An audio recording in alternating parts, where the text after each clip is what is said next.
You think you know what toxic people want from you: money, attention, control. You're wrong. What they truly crave is far more sinister. And once you understand their real hunger, you'll see why every act of kindness you've shown them has only made you weaker. The toxic person is not your enemy by accident.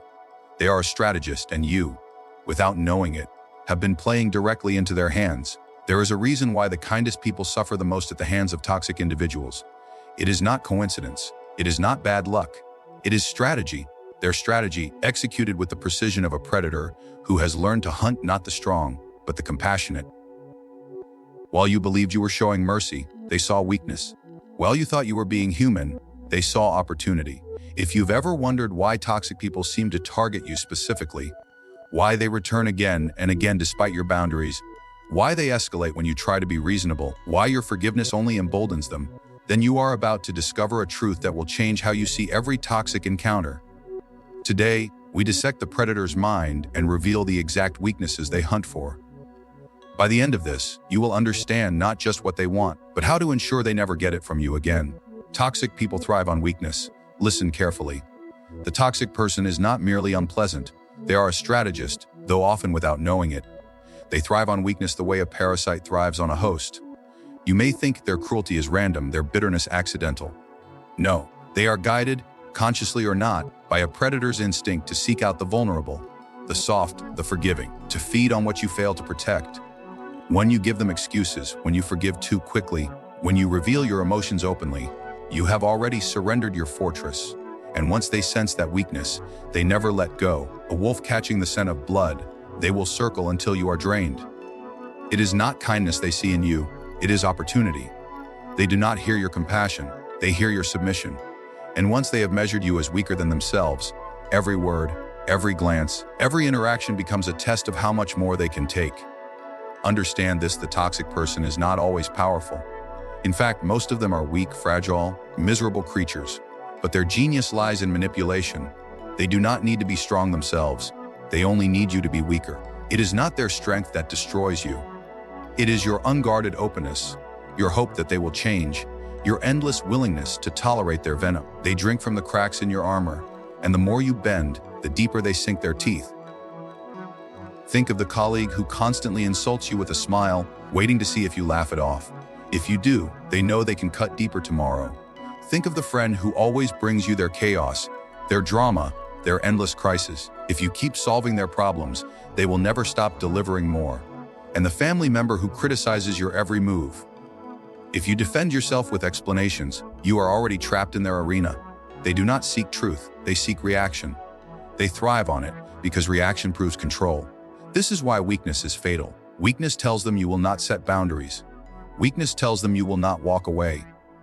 Weakness tells them you will accept the role of their victim again and again, and in this acceptance you give them life. You become the fuel for their fire. Without you, they collapse. With you, they flourish. You are not dealing with a monster of strength. You are dealing with a parasite of weakness. No, consider the role of pity. The toxic excel at cloaking their malice in tragedy. They present themselves as misunderstood, as victims of the world, as people who simply need your patience, your sympathy, your endless forgiveness. And if you fall into this trap, if you confuse weakness with goodness, you are finished. They will exploit your conscience like a miser counts his coins. They know that your morality can be twisted into a leash around your own neck. Every time you say, maybe they didn't mean it, they win. Every time you say, I just need to be more patient, they gain ground. Do not deceive yourself, they are not starving innocence. They are feeding on you. And here lies the cruelest truth: they do not respect those who tolerate them. They may smile, they may flatter, they may pretend to care, but inside they laugh. To them, endurance is weakness. Forgiveness is weakness. They only respect strength, boundaries, and cold indifference. They push and prod, not because they hate you, but because they must know, how much can you take before you break? And if you never break, if you keep enduring, they know you are theirs. You become their personal playground of cruelty. So, when we say toxic people thrive on weakness, we mean this: they are gardeners of your suffering. They plant doubt, they water it with insult, and they harvest control. They thrive on the parts of you that you do not guard. And the cruel irony is that the more humane you are, the more you try to show patience, empathy, and understanding, the more you reveal yourself as prey. This is why kindness alone is not a defense. In the eyes of the toxic, Kindness without strength is simply weakness in disguise. Consider what Machiavelli himself taught: men are driven by fear and ambition, not by charity. If you would resist the toxic, you must strip away illusions. Do not appeal to their better nature, it does not exist. Do not expect gratitude, they feel none. Do not expect loyalty, they cannot give it. Expect only hunger. Expect only the endless search for cracks in your defenses. They thrive because too many people believe the world is ruled by fairness. It is not. It is ruled by power, even in the smallest of human relationships. And when you forget this, you hand them the crown, and you take the role of servant. Cold laws, not warm feelings, protect you. It is tempting to believe that warmth can dissolve poison, that kindness can tame cruelty, that understanding can transform the toxic into the trustworthy. But this belief is a lie, a sweet illusion that has destroyed more people than the sharpest blade ever has. Warm feelings are fragile armor in a world where malice sharpens its claws daily. They do not protect you, they expose you. They make you soft when you should be steel. They blind you when you should see with cold clarity. The toxic person does not understand kindness as you intend it. To them, your compassion is a signal of softness. Your forgiveness is a sign of weakness.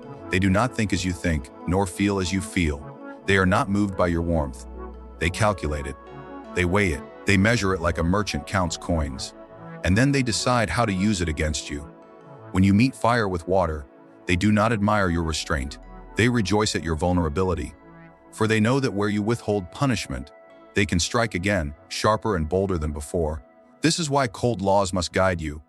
Laws that are not written in mercy but in necessity. Laws that are not built upon ideals but upon survival. To deal with the toxic, you must learn to think as the strategist does. Not what will make them understand, but what will strip them of power. Not how do I heal this bond, but how do I prevent this bond from binding me? Your feelings, however noble, cannot defend you. Structure only limits, only boundaries enforced without emotion will shield you from their games. A cold law is not about cruelty. It is not about revenge. It is not about becoming as venomous as they are. No, it is about clarity. Cold law says this person has lied once, they will lie again. This person has disrespected once, they will disrespect again. Cold law says I will not negotiate with poison. I will not be seduced by apologies that mean nothing. I will not be tricked into believing the cycle will end. Warm feelings look at the apology and melt. Cold law looks at the pattern and hardens. Warmth seeks peace, but peace without power is slavery. Cold law seeks control, and control is the only shield against the corrupt. Notice how the toxic thrive in a world without rules. They flourish when you allow every exception, when you bend the standards just for them, when you say, "This time, I will let it go." Every exception becomes their victory. Every compromise is another stone removed from your wall. But when you live by cold law, you do not bend. You do not say, "This time will be different."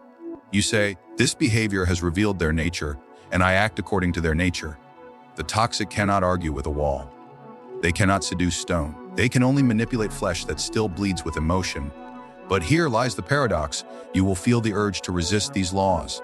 Because your instincts, your morals, your desire to believe in people will scream at you, telling you that coldness is cruel, that boundaries are selfish, that distance is unkind. And this is the very reason toxic people thrive. They exploit not only your weakness, but your values. They know you want to be seen as kind, patient, forgiving. They press against those values until you are defending your kindness while they carve pieces out of your soul. This is why warm feelings must be placed under the dominion of cold law, not abolished but ruled. Compassion must be governed by strategy. Empathy must be limited by boundary. Forgiveness must be restrained by calculation. Without this rule, your noblest qualities become the chains they use to bind you. Consider the ruler who governs a treacherous land. If he rules only with kindness, his subjects do not love him more. They despise him for his weakness. They test him, they betray him, they overthrow him. But if he governs with law, firm, predictable, unwavering, then even his enemies think twice before striking. In the same way, when you deal with toxic people, you must not rely on the warmth of your heart. You must rely on the coldness of your discipline. The toxic respect only what they cannot bend. They will not thank you for your forgiveness. They will not love you for your patience, but they will fear your distance.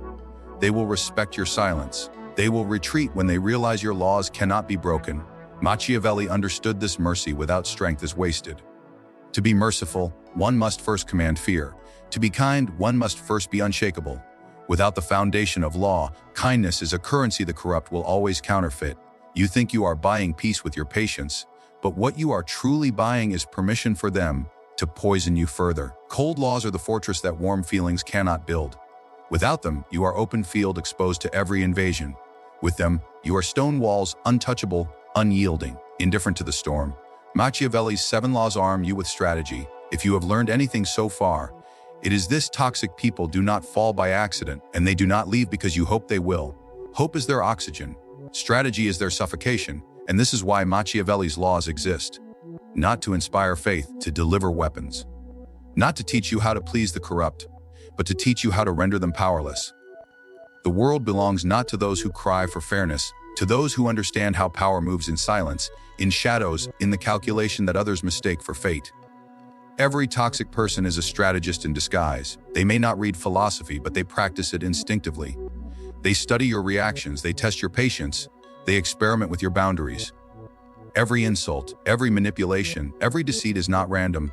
It is a probe, a trial, a test. They seek to measure: how far can I push? How much can I take? How weak are they willing to remain? And once they find the line, they press against it until it breaks. This is why you cannot answer them with emotion alone. Emotion has no order. It rises, it falls, it burns, it dies. But law, strategy, cold calculation, these are eternal. These are the tools that dismantle the toxic. The 7 laws are not gentle suggestions. They are not crafted for comfort. They are born of necessity. They exist because human nature does not change. As Machiavelli observed, men will betray when it suits them, flatter when it benefits them, and exploit when it profits them. The toxic are simply more skilled at doing this without shame. And so, if you wish to resist, you must meet their instinct with structure. Where they move chaotically, you move deliberately. Where they manipulate, you calculate. Where they seek reaction, you deliver silence. Strategy is your antidote to their poison. Think of these laws not as ideals, but as weapons laid out on a table before you. Each has its use. One cuts off their power by denying them attention. Another creates distance that starves them of access. A third ensures you mirror them without revealing yourself, protecting your secrets while they expose theirs. Each law is designed to answer a specific attack, to counter a specific venom. When they try to weave alliances, one law isolates them. When they repeat the same tricks, another exploits their predictability. When they thirst for argument, another smothers them with silence. And when all else fails, the final law delivers the ultimate strike. Departure without warning, absence without explanation, clean execution without blood.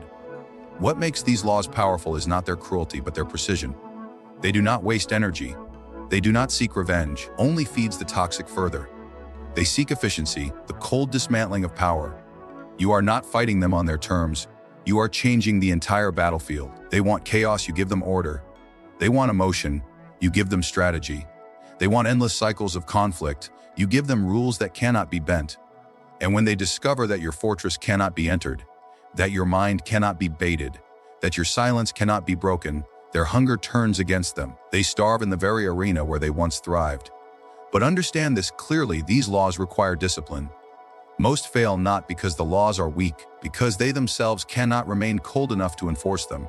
They return to warm feelings, to mercy, to pity, to endless second chances. And in those moments of weakness, the toxic regain their grip.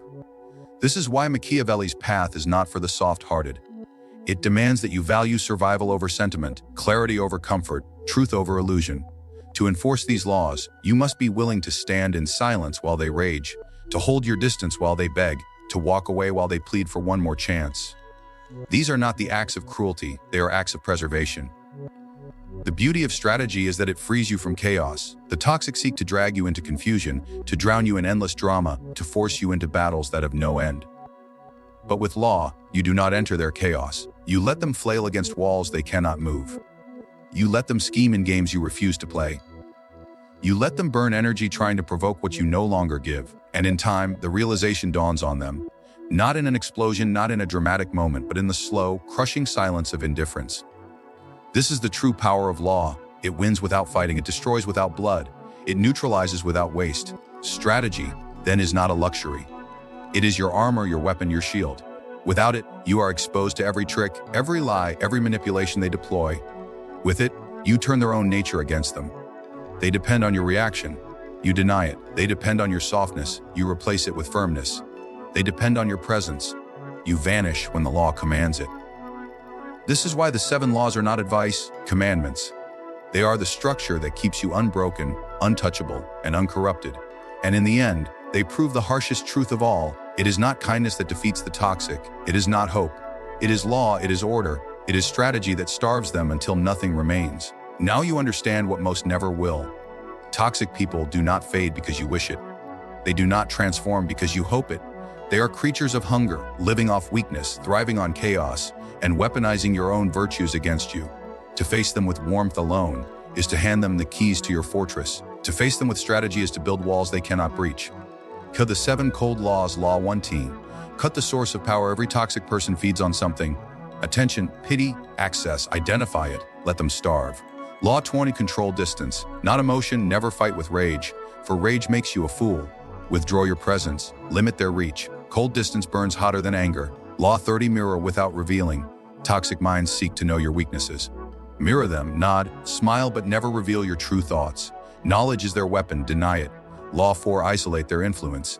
The toxic thrive in crowds, whispering, weaving webs. Cut their alliances quietly. If they lose their audience, they lose their power. Law 50, exploit their predictability. The poisonous are slaves to their nature. They repeat their tricks.